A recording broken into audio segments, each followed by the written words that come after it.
વાલિયા તાલુકાના ડહેલી ગામમાં વસતા આદિવાસી સમાજમાં ચોમાસામાં કોઈ વ્યક્તિનું નિધન થાય તો ગ્રામજનોને માથે હાથ નાખી વિચારમાં પડી જતા હોય છે, કારણ કે ચોમાસાની સિઝનમાં કેમ નદીમાં ઘોડાપૂર આવતા આદિવાસી સમાજના વ્યક્તિનું મોત નિપજવું હોય તો તેના અંતિમ ક્રિયા માટે નદી ઓળંગવી અતિ કઠિન છે, તો પણ ગ્રામજનો કમર કે ઘૂંટણ સમા ધસમસતા પાણીના પ્રવાહમાં જીવના જોખમે કેમ નદી પાર કરી આદિવાસી સ્મશાનમાં અંતિમ ક્રિયા માટે જતા હોય છે।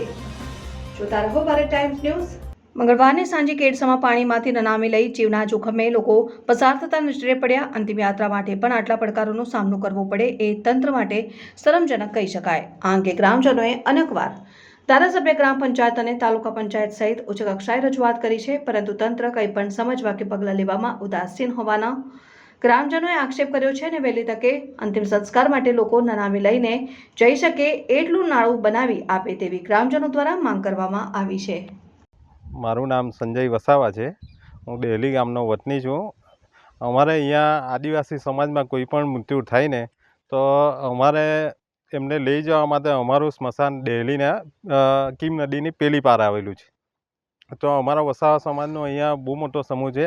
અહીંયા કોઈ બી મૃત્યુ થાય ને તો અમારે એને લઈ જવા માટે, નનામીને લઈ જવા માટે અહીંયા વરસાદ ના હોય તો કેળસમાં પાણી, અને જો આગળ વરસાદ હોય તો અમારે ગળા દુઃખ થઈને પણ એ નનામીને પેલે પાર લઈ જવું પડે છે।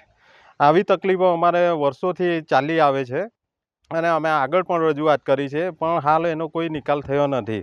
તો અમારે તંત્રને એટલું કહેવા માંગીએ છીએ કે કોઈ થોડું એવું બજેટથી એને પેલે પાર અમારા સમાજના નનામી લઈ જઈ શકે એવી કોઈ વ્યવસ્થા કરી આપે તો એમનો ખૂબ આભાર।